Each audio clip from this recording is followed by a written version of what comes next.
Entra no ar, a partir de agora, o programa A Dona do Olhar Aguçado.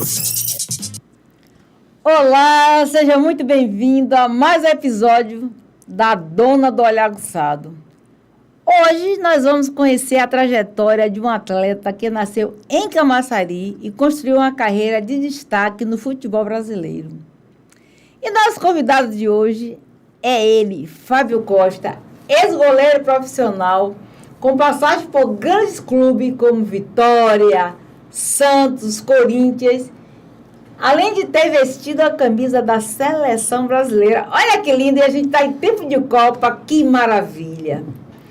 Ao longo de quase 2 décadas de carreira, viveu grandes conquistas, decisões históricas, momentos de pressão, superação e bastidores que poucos conhecem. Prepare-se para conhecer não, reviver uma conversa emocionante sobre futebol, disciplina, desafios e legado. E hoje eu estou aqui com ele, meu amigo querido, filho de Detinha, que eu deixo aqui um grande beijo, porque eu conheço esse menino desde pequenininho, desde criança, apesar de que ele é grande, eu fiquei pequenininha junto dele, mas é só no tamanho, certo? Tudo bem, Fábio? Como vai você?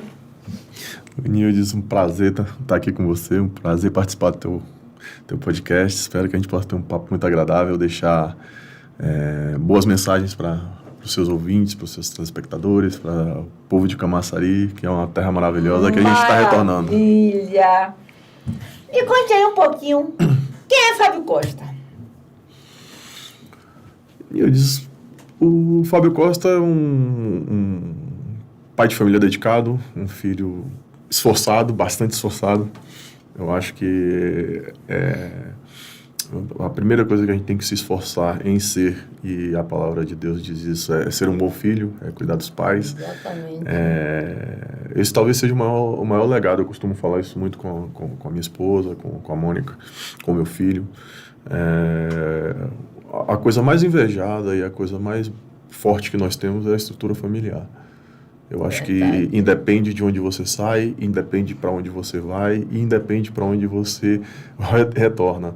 Eu acho que se durante essa caminhada de vida você conseguir manter intacto os seus valores morais, a sua estrutura familiar e manter perto as pessoas, os amigos de velha data, eu acho que isso é um conceito de sucesso muito bacana para mim. Eu acho que sucesso ele é muito subjetivo. Eu acho que para muita gente é dinheiro, para muita gente é uma casa, um carro. Eu acho que a coisa mais sagrada que eu tenho, a coisa mais importante que eu tenho é o presente que Deus acabou me dando, né? Ter a oportunidade, depois de conquistar muita coisa profissionalmente, como pessoa, como cidadão, ter a oportunidade de voltar para viver perto dos meus pais, ter mais um tempo de qualidade ao lado deles e, nessa oportunidade, poder trazer a minha esposa e o meu filho. Que maravilha! Me conte aí, Fábio, você nasceu em Camaçari e chegou ao futebol profissional muito jovem. Como começou essa paixão pelo esporte e quando percebeu que ela poderia se tornar um jogador profissional?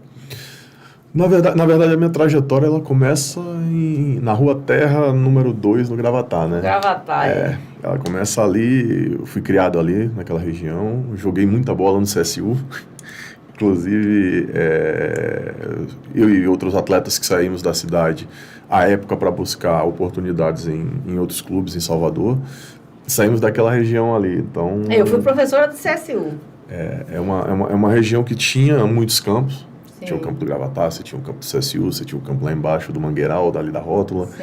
Então você tinha uma gama muito grande de opções para praticar esportes. Então eu sou fruto daquela época. E moramos ali durante um bom tempo, até é um hábito, na verdade, meu. Tem um amigo muito próximo meu, que é Ronald, o pai dele, seu Correia, ele tem uma oficina ali do lado. E toda vez que eu venho a Camaçari, eu tenho o hábito de, ou com meus amigos, ou com minha família, passar e olhar a casa que eu morei. E, por incrível que pareça, depois aí de 43 anos... Mateus, eu acho, Matias... acredito que sim. É perto de Matias. E, por incrível que pareça, a pintura ainda é a mesma da casa. Que legal. legal, está do né? mesmo jeito. Então, assim, ela me remete lembranças muito bacanas, de um tempo de aprendizado, de um tempo de construção de amizades que duram até hoje. E morei durante quase 8 anos ali. Depois meus pais acabaram migrando para Gleba, onde eu passei boa parte da minha transição ali de infância para juventude, e com 12 para 13 anos eu acabei indo morar em Salvador. E como todos os outros, não é uma transição fácil. Você tem vários desafios, você tem vários medos, várias inseguranças, várias incertezas. A única certeza que eu tinha é que eu tinha que dar certo na vida, de alguma forma. Você tinha aquela fé que dizia, eu vou conseguir, vai dar certo, eu vou chegar lá. Eu não sabia como, né? A gente nunca sabe. Mas você né? pensava assim? Na verdade, era uma certeza que eu tinha. Eu tinha alguma coisa dentro de mim, tanto é que com 13 anos eu não conseguia mais conciliar. Durante algum tempo ainda consegui conciliar estudo com o esporte. Mas quando você passa do esporte, de praticar esporte para praticar esporte de alto rendimento, a tua rotina começa a mudar, e aí você começa a não ter tempo. E em algum momento eu tive que priorizar. E com 12, 13 anos chamei os meus pais e falei, olha, eu não consigo mais ir para a escola, treinar, viajar, voltar, estudar, e não estava mais conciliando, e não estava conseguindo fazer bem nenhuma das duas coisas. Chegou um momento que eu tive que optar por seguir, tomar uma decisão, e eu optei por seguir o esporte. Eu achava que o esporte poderia me trazer mais rapidamente a possibilidade de ajudar os meus pais. E esse talvez seja um dos maiores orgulhos que eu tenho na minha vida, né? Eu sustento a casa dos meus pais desde os 13 anos. E isso, para mim, é um troféu gigantesco. Para mim, nunca foi um peso. Para muita gente, às vezes, é peso, a responsabilidade. Mas quando a gente vai convivendo com pessoas e aprendendo com a vida e vai estando perto de pessoas bem-sucedidas, a gente vê que entre aspas, o fardo de liderar é uma honra, é um prazer. Eu acho que mais difícil, mais complicado é ser carregado, né? O engraçado é que você pensou em jogar o futebol porque você se apaixonou por ele, a Pelo gente sabe esporte. disso, pelo esporte, mas você pensou também nos seus pais. Sempre. Você pensou, você foi a balança, você pesou. Eu vou crescer, vai dar certo, vou ajudar meus pais e também vou ganhar dinheiro para poder fazer o que eu gosto, o que eu quero, e pela paixão que você tinha naquele momento e que tem até hoje. Pelo papo que a gente vai levar aqui, vocês vão ver que a paixão dele não acabou. Ela tem até hoje, porque ele pensa em melhorar outras vidas. Já já a gente chega lá. Me conte aí. Você passou pelas categorias de base da Bahia. Do Bahia. Eu comecei no Bahia, muita gente não sabe. Cruzeiro, gente. Eu conheço Cruzeiro desde menina. Eu me lembro que tinha um Montenegro, Nelsinho do Montenegro. Hoje, se ele tivesse vivo, estaria com 86 anos. Que jogava. E quando eu era menina, que ele passava, viu o cara que é jogador. É interessante. O PSV. Da Holanda. E Vitória. Sou Vitória, viu, gente? Não tenho vergonha de dizer que sou Vitória. Se vocês são Bahia, parabéns pro Bahia, mas eu sou Vitória. Me conte aí, como essas experiências ajudaram a formar o atleta e o homem que você se tornou? Na verdade, Nildes, a minha prioridade sempre foi minha família. Durante toda a minha trajetória como atleta, em muitos momentos tive trocas de clube, em muitos momentos eu tive decisões a tomar, mas eu nunca coloquei o meu bem-estar pessoal acima do bem-estar da minha família. Eu acho que esse talvez seja a minha maior característica. E eu acho que essa é a característica de todo grande líder, né? Abrir mão do que é bom para você para fazer o que é bom para a coletividade, para aqueles para a sua matilha, digamos assim, né? Para as pessoas que dependem de você. Então, eu só fui comprar um carro para mim depois que eu comprei uma casa para os meus pais. Eu só fui comprar uma casa para mim depois que meus pais já estavam com a vida deles organizada. Então, eu acabei sempre retardando um pouco a minha digamos, prosperidade dentro do em cunho social, justamente para priorizar os meus pais. Eu acho que talvez por isso eu seja um cara tão abençoado, por ter o meu núcleo familiar que eu tenho, por ter as pessoas que eu tenho ao meu lado. Eu acho que a vida da gente ela é construída de escolhas. Exatamente. Meu pai e minha mãe falam umas coisas que é muito bacana, e eles falam que a gente faz escolhas todos os dias, né? Umas boas e outras nem tanto. Então, eu procuro fazer as que realmente fazem sentido para mim. Eu acho que a juventude, ela te traz escolhas às vezes precipitadas. A juventude, ela te traz a impulsividade, a energia, mas viver hoje com quase 50 anos, com a tranquilidade e a certeza de que eu fiz e tentei fazer sempre e continuo fazendo, tentando fazer as melhores escolhas possíveis, não somente para o Fábio, mas para as pessoas que estão próximas a mim. E o meu retorno para a cidade é justamente um pouco disso, né? Por devolver para a sociedade, tentar compensar a sociedade através do esporte, aquilo que o esporte mudou na minha vida. Eu sei, isso é muito importante. A ferramenta espetacular que o esporte pode ser socialmente falando, não só para ganhar dinheiro, mas para te colocar no eixo, te ensinar a tomar boas decisões, né? Estava até conversando isso com um amigo meu recentemente. Eu gosto de brincar de jogar tênis. Eu jogo tênis, né? Rebato bola para um lado, para o outro lá, agora depois de velho.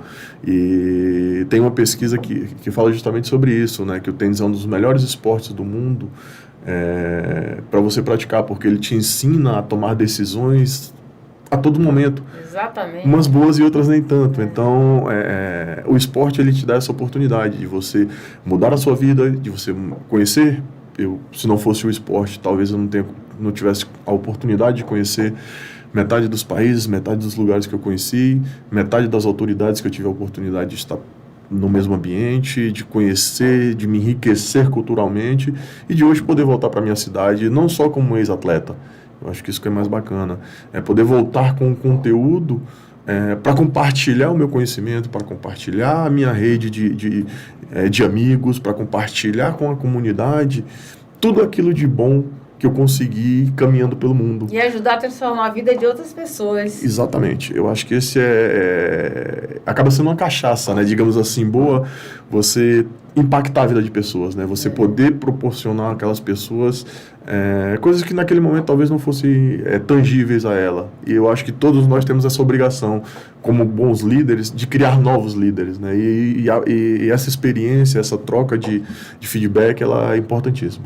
Eu estava olhando, você estava falando sobre tênis, aí eu me lembro de Tim Guerrero. Tim Guerrero, ele jogava o tênis, o americano, e aí um dia ele descobriu a tacada que o outro dava, né? E aí ele disse, gente, eu vou treinar o cara, porque o selfie 1 dele com o selfie 2 está fazendo com que ele perdesse. E aí ele começou a escrever um livro e depois ele foi ser treinador de coach, exatamente por causa do tênis, que ajudava ele a tomar decisões na hora certa ou talvez na hora errada. E é bem interessante o livro dele. E até aproveitando esse gancho, é muito importante que as pessoas entendam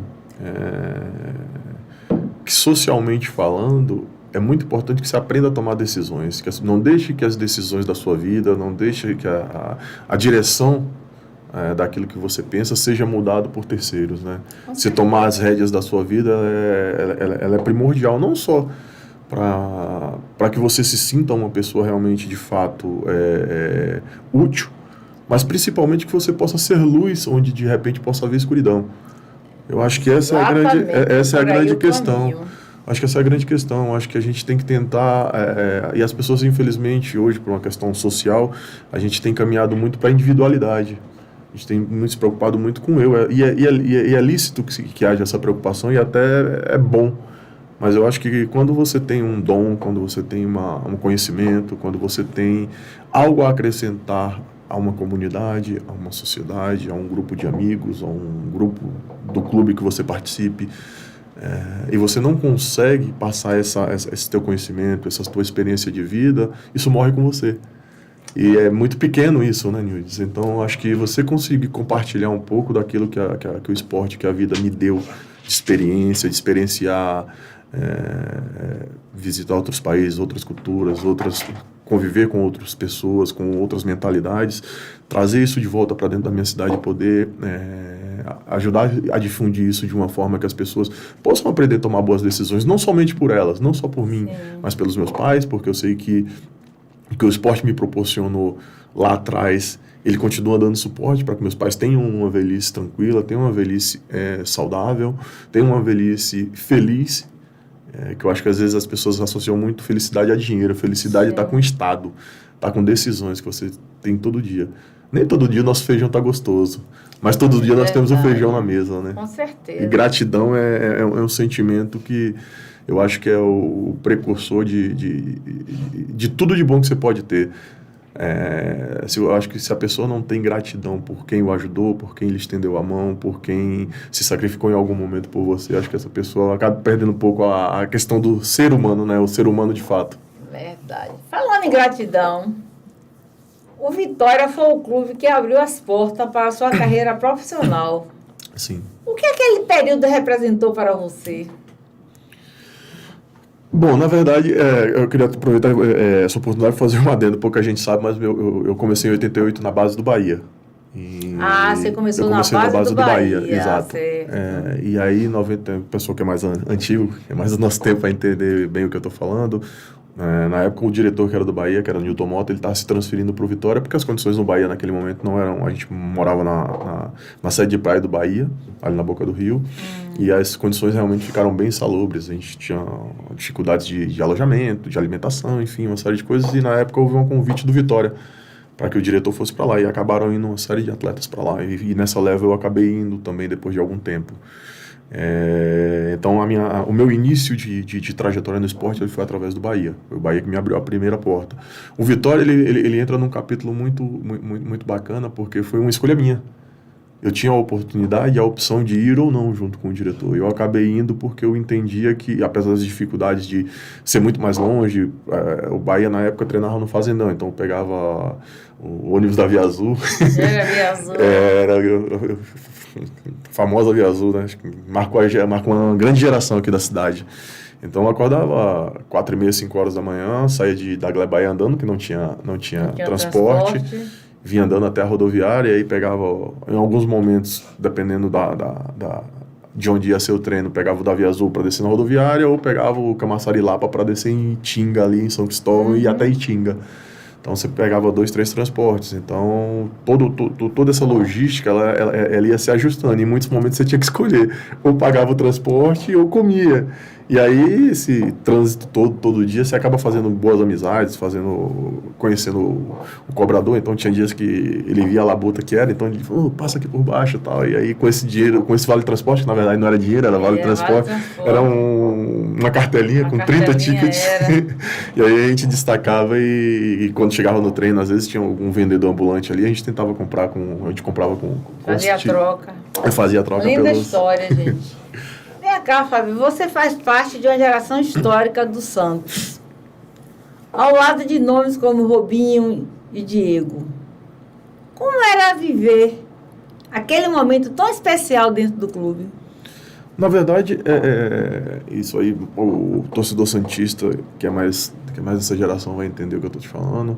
Na verdade, a gente foi um divisor de águas dentro do clube, né? O clube vivia um período de 18 anos sem títulos, um período de extrema escassez, não só de talentos, mas principalmente de vitórias. Então, a torcida do Santos naquele momento era bem mais antiga, não havia uma renovação, porque as pessoas estão acostumadas a torcer para quem está ganhando, e o Santos estava há 18 anos sem um grande título. E aquela geração ela foi importantíssima, mas ela sofreu muito. E as pessoas falam um pouco disso. E esse é um negócio que me pega muito, porque as pessoas costumam falar das vitórias, das superações. Realmente, mas as pessoas esquecem da parte que realmente faz sentido, porque o grande processo ele acontece por trás, né? Então, aquele time que é decantado em prosa e verso, ele trocava de roupa dentro de um container. Trocava de roupa dentro de um container. É mesmo? Exatamente, a gente não tinha vestiário. A gente chegou a fazer pré-temporada com 3, 4 bolas. Então, assim... É algo que pouca gente sabe. Exato, porque as pessoas só veem o que acontece no palco, né? No grande palco, no estádio. Os bastidores, ninguém sabe o que acontece. Os bastidores, ele é muito fechado. Hoje até um pouco menos por causa das redes sociais, mas naquele momento... apesar da imprensa ter a possibilidade, às vezes, naquela época, os repórteres entravam no vestiário, e hoje é uma coisa surreal, você imaginar que um repórter vai entrar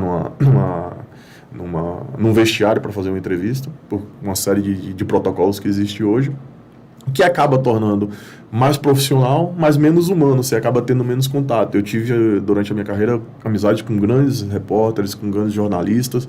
Hoje vocês veem os jogadores praticamente todos usufruem do mesmo ecossistema, mas parece que existe uma batalha entre a imprensa, entre os atletas, e aí os dirigentes, e entre os clubes, os torcedores. Então, as pessoas não entenderam ainda o motivo do esporte. O motivo do esporte é que as pessoas interagem, que as pessoas trocam experiência, Sim. que umas tornem as outras melhores. Acho que a gente só se torna melhor com bons exemplos. E aí aquela geração foi uma geração que sofreu muito. A gente ficou, eu me recordo como hoje, a gente foi eliminado do Rio São Paulo, e a gente ficou acho que de maio, final de abril, começo de maio, até começo de julho, quando começava praticamente 2, 3 meses aí, sem calendário. Um time como o Santos ficou sem calendário. Nossa. Então, assim, a gente não tinha contra quem jogar, porque não tinha um campeonato, então a gente acabou fazendo alguns amistosos. Num desses treinamentos eu me machuquei, fiquei fora um bom tempo do início do Campeonato Brasileiro de 2002. E é isso, as pessoas falam muito sobre sobre as partidas da finais, que eu tive um bom desempenho, falam muito sobre o título, falam o que aquela geração significou para a história do clube, mas poucas pessoas falam sobre a abnegação, sobre a determinação, sobre o empenho, sobre a perseverança daquele grupo. Eu acho que existe, lógico, a questão técnica, que eram jogadores de extrema qualidade juntos, mas eu acho que o mais importante daquele time, e aí eu faço uma menção honrosa ao Leão. Eu acho que aquele grupo só existiu por causa do Leão. O Leão era um cara extremamente rigoroso, um cara extremamente disciplinador, em alguns momentos até em excesso. Tinha algumas passagens, por exemplo, muito engraçadas. Na concentração, dava 10 horas, ele queria que todo mundo fosse dormir. Cada um tem biologicamente o seu horário. Então, e foi na época que começou esse boom de celular e tal. Então, ele passava às 10 horas o segurança para recolher o celular de todo mundo. Que legal! Para que as pessoas dormissem. Só que eu particularmente gostava de jogar videogame. Então, eu ficava jogando videogame até 2 da manhã, 3 da manhã. Aí acordar cansado para jogar? Mas no outro dia você tinha um tempo para dormir até um pouco mais tarde também. Mas é engraçado porque ele achava que ele estava tirando alguma coisa da gente. E jogador, você vai se adaptando. O ser humano, né, num contexto geral, ele vai se adaptando ao processo. Então, o que é que os atletas começaram a fazer? As pessoas levavam um celular fake, que não tinha celular, não tinha nada, e o segurança passava, a gente estragava o celular que não tinha nada. Ficava com outro. E ficava com outro, não. Ai, enganei você, mamãe. Exatamente. Mas é muito bacana porque o Leão ele foi o elo que conseguiu delimitar entre a irreverência que aquele grupo tinha, com a seriedade que o momento precisava e o empenho. Então ele conseguia, dentro da rigidez que ele criou dentro do grupo, da forma que ele nos conduzia como líder, uma sinergia muito bacana. Apesar de alguns excessos nessa questão disciplinar, o grupo tinha uma sintonia muito bacana com ele, muito boa, e aí as coisas fluíram, mas foi um grupo que sofreu muito. Foi um grupo que sofreu muito. As pessoas acham que tudo são flores, não são. A parte boa da história, normalmente, são pontos isolados, né? A gente costuma dizer que a felicidade são momentos isolados. E os momentos bons da gente foram momentos isolados. E nos momentos difíceis, aí eu acho que realmente a gente mostrou que era um grupo diferente. A gente se apoiava muito. Aí, apesar Isso é muito importante. Apesar das diferenças, digamos assim, de criação, de onde veio e para onde foi, o objetivo do grupo era um só. Então, no momento que um fraquejava, o outro ia lá e estendia a mão. Ninguém nunca virou, nenhum dos nossos atletas ali, nenhum dos jogadores que estiveram em dificuldade, seja elas dentro de campo, ou seja elas fora com comportamento, a gente nunca abandonou. O grupo nunca virou as costas. Importante. Então, quando você consegue atingir esse nível de comprometimento, social entre aquele grupo ali, aí você vive extraordinário, porque senão você vive só os louros individuais. O Robinho era acima da média, o Diego era acima da média, como foi 2000, na geração seguinte com o Neymar, ele é acima da média, mas aí fica 1, 2 caras. Quando você consegue reunir 8, 10, 15, 20 pessoas que pensam da mesma forma, de forma diferente, logicamente, mas estão dispostas a abrir mão do eu. Melhor. Você abrir mão do eu para falar do nós, o processo fica muito mais sólido, e aí você muda toda uma geração. Você não muda só a vida de uma família, você muda a vida de 30 famílias, que isso reverberando no seu entorno é gigantesco. Com certeza. Você pode as pessoas não falam, mas você muda a vida do cozinheiro, você muda a vida do roupeiro, que é o cara que pega o seu material depois do treino para colocar para lavar, que são a gente costuma falar que são funcionários invisíveis. O torcedor não vê, a grande mídia não vê, não dá atenção. Sim. E eu costumava dizer isso até pro presidente, até como líder do grupo, a gente conversava muito sobre isso. Se eu faltar como capitão do time ao treinamento, o treino não vai acontecer. Se o treinador não for, o preparador físico dá o treino. Mas se o roupeiro não for e não estiver lá para entregar a roupa e a rouparia estiver fechada, ninguém treina. Se o cozinheiro não estiver lá, se não se alimentar, você não consegue treinar em alto nível. Então, na minha concepção, como um atleta de alto rendimento que fui durante muito tempo, esses são as engrenagens mais importantes de tudo isso. Precisam ser abraçados. Exatamente. E isso eu trago para a sociedade hoje, né? A gente se preocupa com os nossos pais, se preocupa com os nossos amigos, mas é importante que a gente também se preocupe porque não pode falar. Porque se nós temos a oportunidade de falar, nós temos uma responsabilidade gigantesca com tudo isso. Com certeza. Me conte aí, o título brasileiro de 2002 marcou a história do Santos. Qual foi o jogo ou defesa que você nunca esqueceu daquela campanha? Na verdade, assim... Sempre tem uma marca que fica. Então, é muito bacana esse processo, porque foi assim, eu machuquei naquela janela que a gente teve entre o Rio São Paulo e o início do Brasileiro, eu machuquei, eu tive uma fratura na perna, e aí o Santos contratou o Júlio Sérgio, que foi o titular durante o campeonato inteiro. Na penúltima partida, o Júlio Sérgio se machucou, que era o titular, ele se machucou, e entrou o goleiro reserva, que era o Rafael. Só que o Rafael não foi bem. O jogo em São Caetano, o Santos só perdeu 3-1 e quase não classificou. A gente classificou em 8º, inclusive. E aí apareceu a oportunidade de retornar à equipe, porque naquele momento a apresentação do Rafael gerou uma certa insegurança, não só no grupo, mas principalmente no treinador.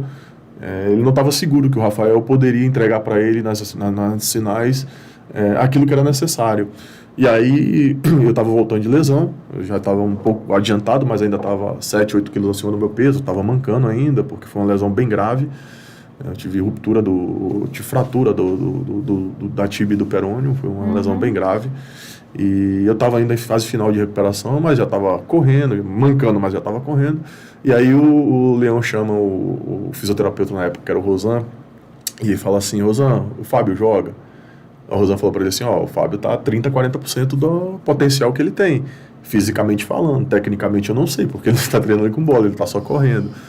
Aí ele falou assim: então vamos tentar. E aí começa uma corrida contra o tempo. Então eu chegava 6h30, 7 horas da manhã no centro de treinamentos, fazia tratamento até meio-dia, almoçava, voltava a 1, fazia até as 5, jantava e chegava em casa normalmente 8, 9 da noite. Todo santo dia, segunda a domingo. Então as pessoas lembram, é aquilo que a gente está falando, né? As pessoas lembram muito das defesas da final do campeonato, que realmente foram impressionantes, foram muito bacanas, marcou a minha vida, esportivamente falando, marcou uma geração. Mas a gente volta lá atrás. Os frutos, para serem colhidos, alguém tem que plantar.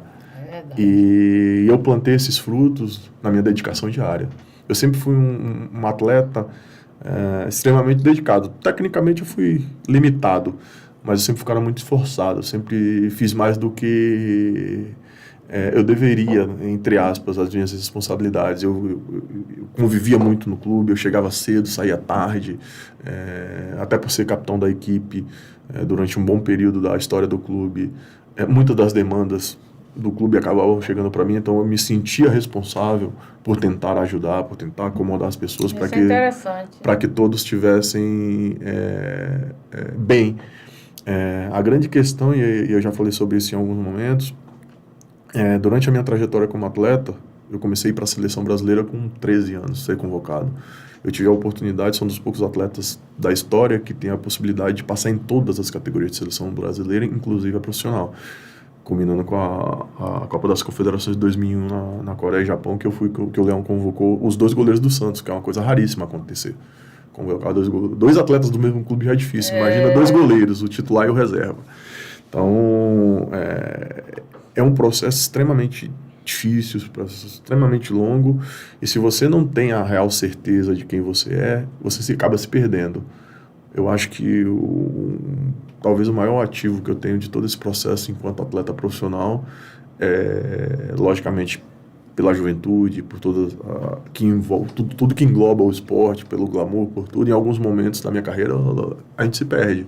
A gente perde o contato, a gente perde a ideia de quem realmente nós somos. Em muitos momentos a gente passa a viver uma vida que não é nossa. Tem que ter cuidado para não perder a identidade, Exatamente, Nildes. É uma coisa muito, muito bacana. E aí eu tenho uma passagem muito importante, muito significativa para mim. E aí a gente traz para aquele cenário que a gente acabou de falar, que é a questão da estrutura familiar. Quando eu cheguei no Corinthians em 2003, 2004, eu cheguei vice-campeão da Libertadores, cheguei campeão com o Santos, então cheguei com certo prestígio. Chegou podendo, cheguei chegando.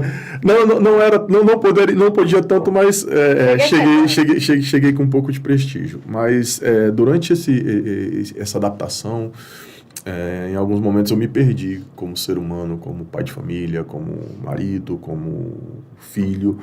Você se desconecta um pouquinho daquilo que você é para você viver um mundo que não é seu, é um mundo de ilusão. Eu costumo brincar que o telefone do ídolo, ele toca para quem está jogando, ele toca para quem está na cadeira. Se você sair dali, vai continuar tocando, mas já não vai ser mais para você. E aí teve uma passagem que foi muito emblemática para mim, e aí eu te falo da importância da família, né, da estrutura familiar. A Mônica um dia chegou para mim e falou assim: você está achando que você é quem? Você não é ninguém, você está alguma coisa. E de fato, né, nós somos quem nós somos na vida particular, mas publicamente nós estamos alguma coisa. Um momento nós somos empresários, outro... Porque a gente diz eu sou, eu estou. Uma hora nós estamos como gestores de alguma empresa, ou da nossa, ou da de alguém, ou a gente está num cargo eletivo, ou a gente está porque amigos nos colocaram naquela situação. E aí ela falou assim: você não... Entenda uma coisa, você não é alguém, você não é isso, você está isso. Hoje eu não estou mais goleiro do Corinthians, mas eu continuo tentando ser o melhor filho possível, o melhor marido possível, o melhor pai possível. Não é fácil.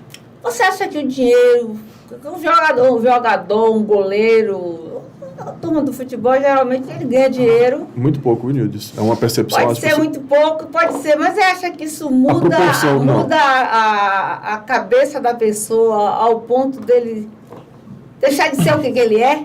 Extremamente. É extremamente fácil. E é muito fácil de explicar isso, porque ou assim... pela vaidade, no caso?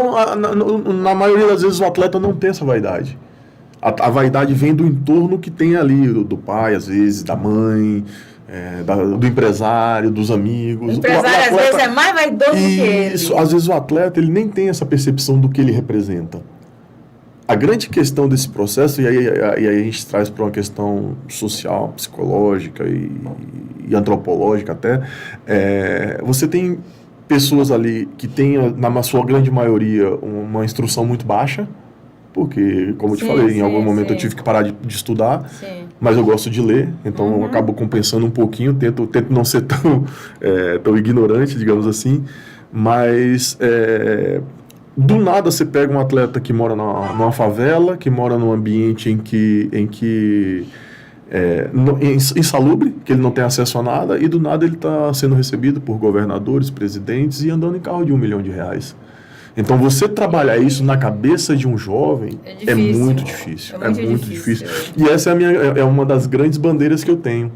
Eu acho que o futebol e o esporte, no contexto geral, formam grandes atletas, mas o processo do futebol ele se preocupa muito pouco com o ser humano.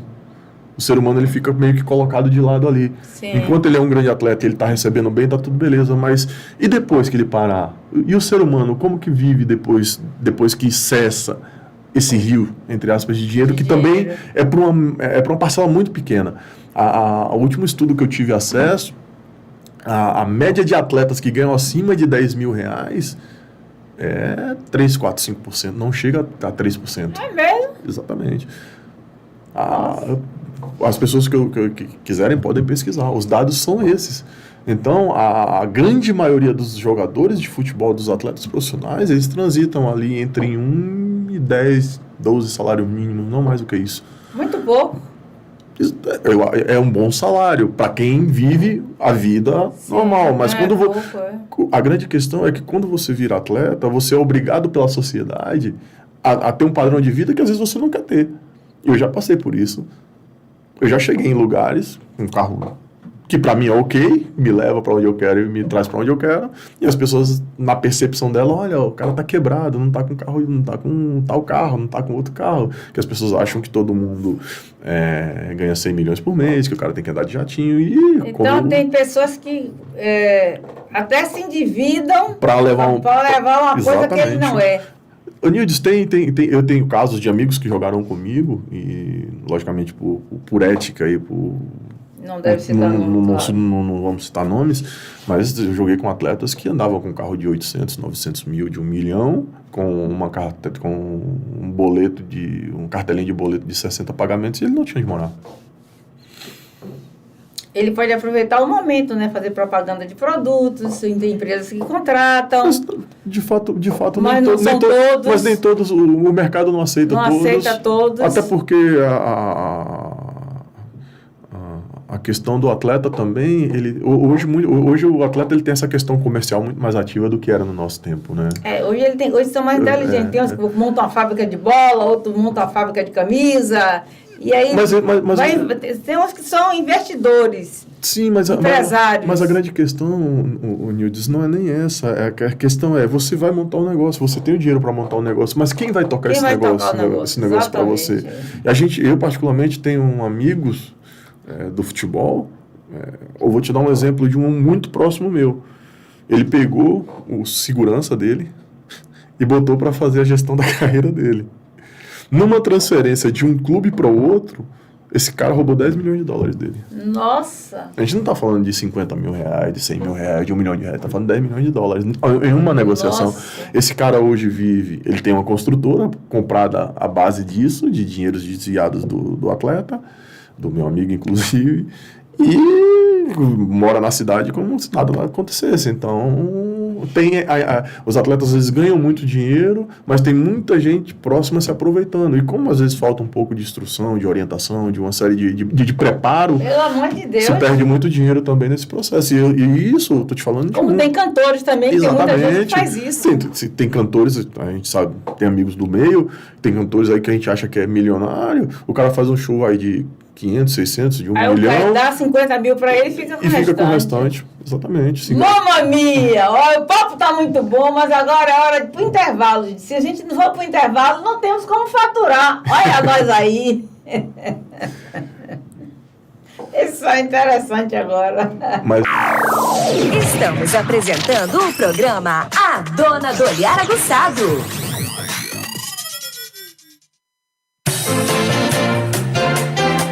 Clínica Ser Mais. Cuidado do ser em sua totalidade. Atendemos assistencial e ocupacional. Cuidamos da sua saúde, dos seus colaboradores e da sua empresa. Realizamos ASOS, admissional, demissionais, periódicos, mudança de função e retorno ao trabalho, além de SST, PGR, PCMSO e LTCAT. E todos os exames complementares, laboratoriais e raio-x. Rua Eixo Urbano Central, número 7, sala 107. Empresarial Mont Blanc, Camaçari.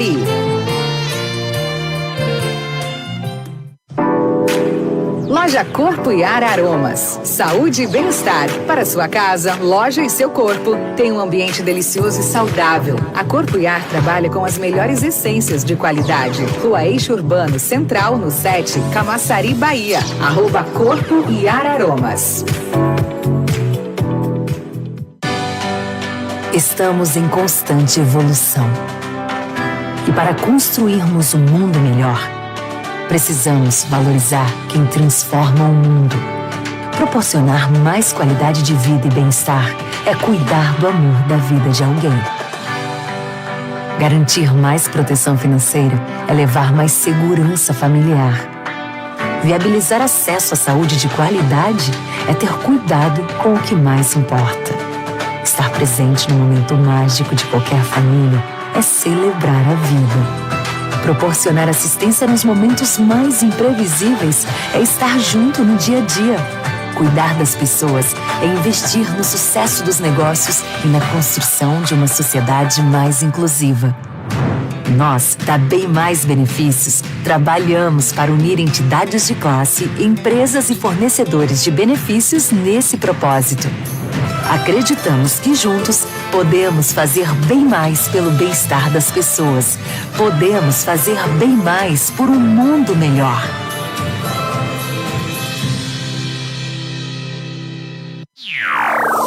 Estamos apresentando o programa A Dona do Olhar Aguçado. Olá, estamos de volta com a Dona do Olhar Aguçado. Aproveito para convidar você a seguir nossas redes sociais.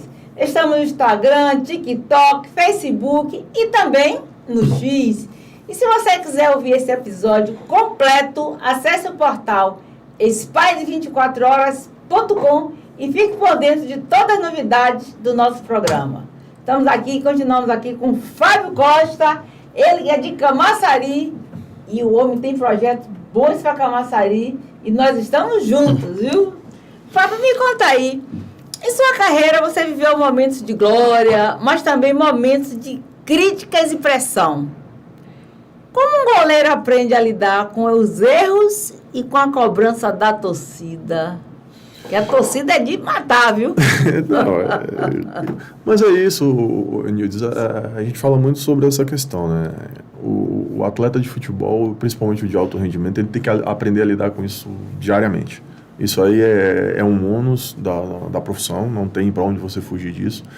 É aquilo que a gente estava falando, é você se acostumar a quarta e domingo você entrar com 50, 100 mil pessoas esperando que você faça o teu melhor todo dia e pouco importa se o seu filho adoeceu à noite, se você perdeu um parente querido, se você tem os problemas e as pessoas esquecem que o atleta é gente e tem os mesmos problemas de todos os outros, mas o cara vai ali pro futebol como se fosse uma válvula de escape dele e aí a gente entende esse lado do torcedor porque muitos deles tiram ali o dinheiro, inclusive, da sua família para poder nos prestigiar, para nos assistir, para ter um momento de confraternização com os amigos, assistindo o clube que ele ama, que ele quer ver jogar, e então a gente se sente pressionado 24 horas, não tem muito o que você aprender, o que você tem é que lidar isso de uma forma tranquila, tentar levar isso da melhor forma, mais natural possível,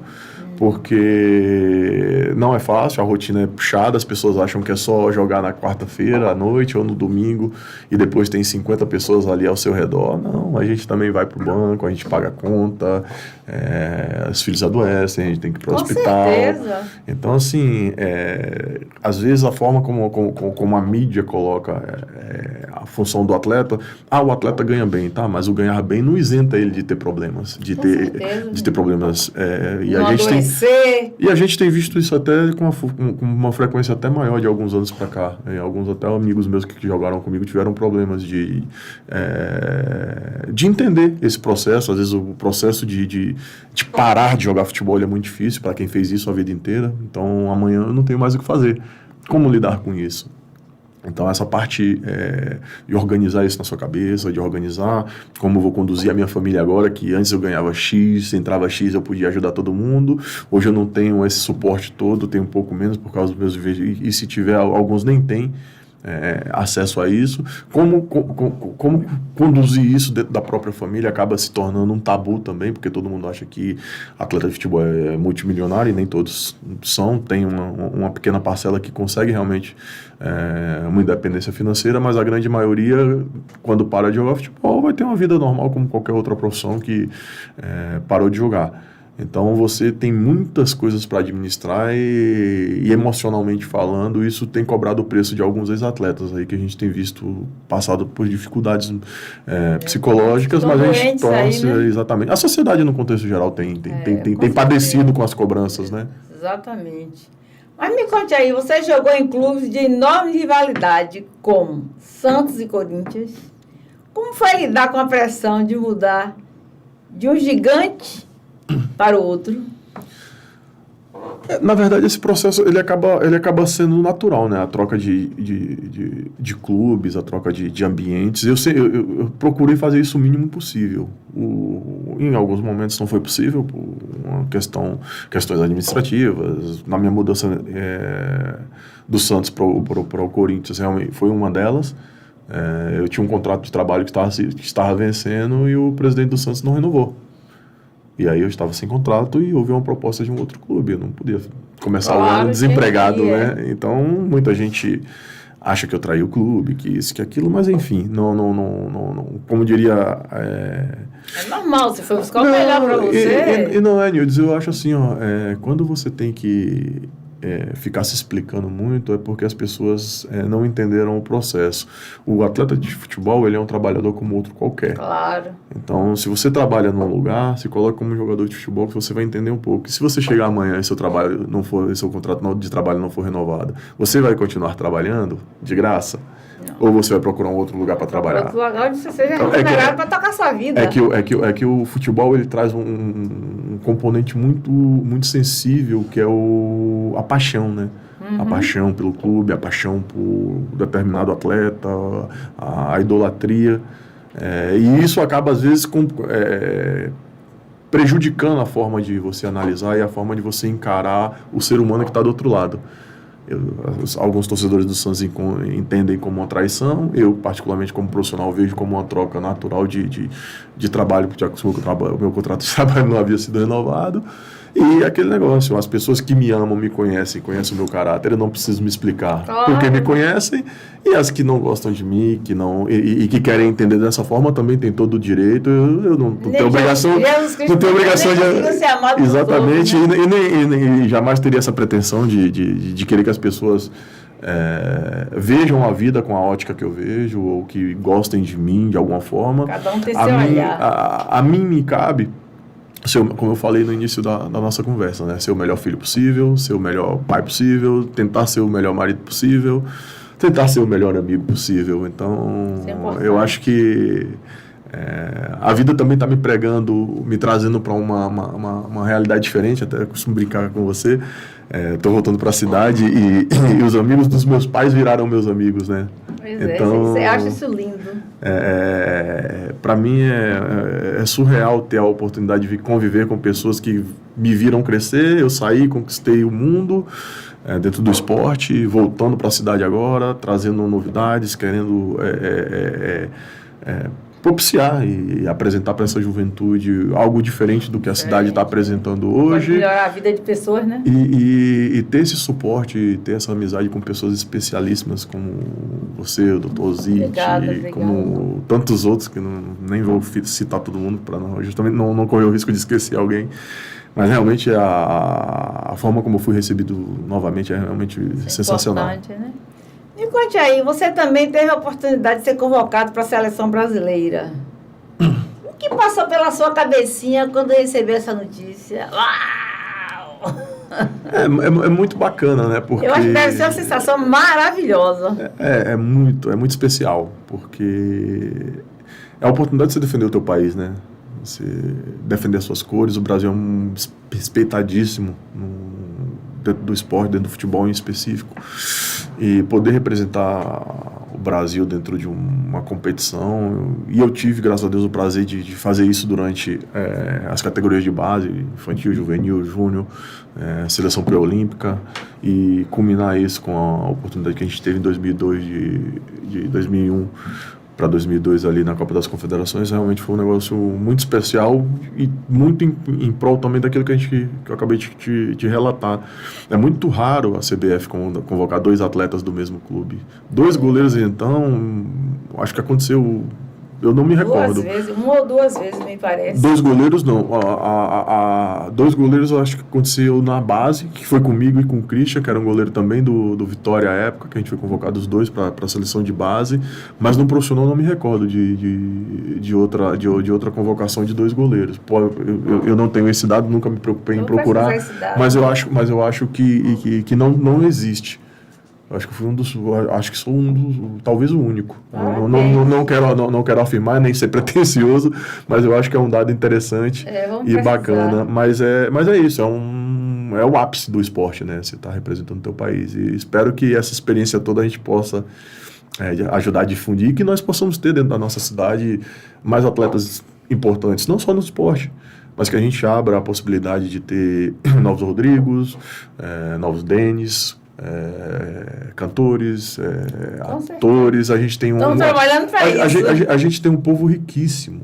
A gente tem pessoas com uma gana incrível para fazer as coisas acontecerem. O que eu acho que está faltando é a oportunidade de essas pessoas de fato estarem juntas. Porque sozinho ninguém faz nada, né, Nildes? De nada adianta você querer fazer ou eu querer fazer isoladamente. Se a gente não unir forças para que a gente possa mudar uma realidade, realmente vai ficar muito difícil. Então eu conto não só com o seu apoio, mas com toda a sua rede de conhecimento. Vamos trabalhar. Mas me conte aí, muitos jovens sonham em ser jogadores de futebol. O que mudou no esporte desde a época que você começou e quais são os maiores desafios para quem sonha com essa carreira hoje? Propósito, exatamente. Essa é a grande questão. Esse é o grande X de qualquer coisa que você queira fazer. A gente estava falando justamente sobre prosperidade, né? Prosperidade é uma questão muito subjetiva, né? Muitas pessoas acham que prosperidade é dinheiro, muitas pessoas acham que prosperidade é um sítio, é uma casa no campo, uma casa na praia. E para mim, é aquilo que eu te falei, meu conceito de prosperidade é o que eu tenho hoje. Acordar de manhã, minha mãe fazer o meu café, deixar meu café pronto. Acordar à noite, poder fazer um jantar para todos. Então, ter esse prazer de, depois de casado, com filho, cachorro, trazer o Costinha para conviver com os meus pais é um presente gostoso, maravilhoso, né? Gostoso, de cuidado. Eu acho que é isso. A vida, ela se trata sobre propósito. Ser atleta é, acima de tudo, abrir mão do eu para o nós. Porque você participa de um esporte coletivo. E talvez o grande desafio dessa juventude, dessa galera que está chegando agora, é se desconectar do eu, do que é bom para mim, do que eu faço para mim, o que eu quero, o que eu gosto, para fazer o que é melhor para os meus pais, o que é melhor para minha família, o que será melhor para o meu filho quando ele nascer, o que será melhor, qual é o melhor ecossistema que eu posso montar para casar com uma pessoa bacana, para casar com uma pessoa que tem os valores parecidos com os meus, que a gente possa botar no mundo uma criança amada, mas acima de tudo uma criança que vai viver num ecossistema que ele consiga se desenvolver. De tranquilidade, né? De paz, de sossego, porque foi isso que acaba formando grandes líderes, né? As dificuldades nos levam a conquistar coisas. Sim. Mas se você não usa essas dificuldades para criar um ambiente de paz, você vai viver em guerra o resto da sua vida. Com certeza. Então, o ambiente bélico, ele é bom durante um tempo.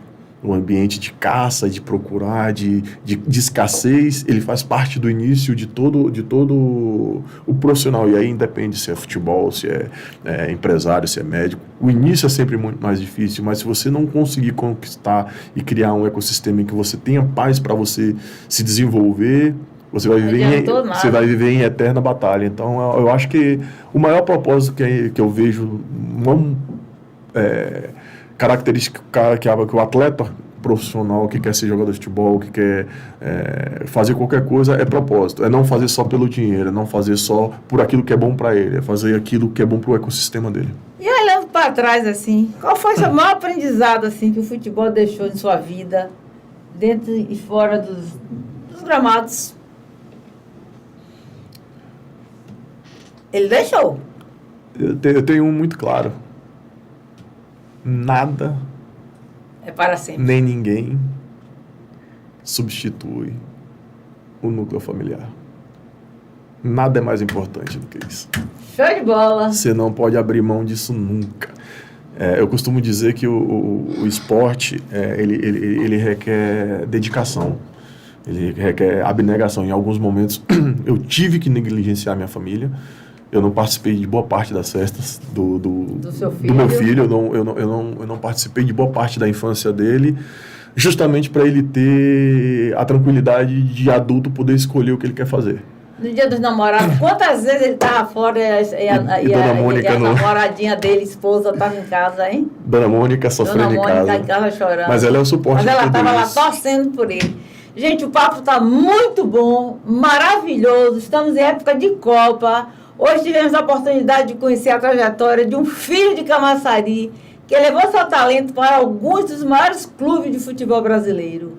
A história de Fábio Costa, que nos mostra que por trás dos títulos, das defesas e das conquistas, existe muito trabalho, disciplina, superação, amor pelo esporte e amor pela família. Obrigado, Fábio, por compartilhar com a gente esse momento. E você que aí nos acompanhou, assista a nossa audiência aí, assista ao nosso spy24horas.com, siga o nosso programa todinho, nos acompanhe em todas as redes sociais. Um beijo e até o próximo episódio. Obrigado, Fábio, valeu. Obrigado, meu presidente. Foi muito bom. Se o tempo não tivesse curto, a gente ficaria mais tempo aqui, mas vamos marcar outro dia. Vamos sim. Pra gente falar de projetos. Vamos sim.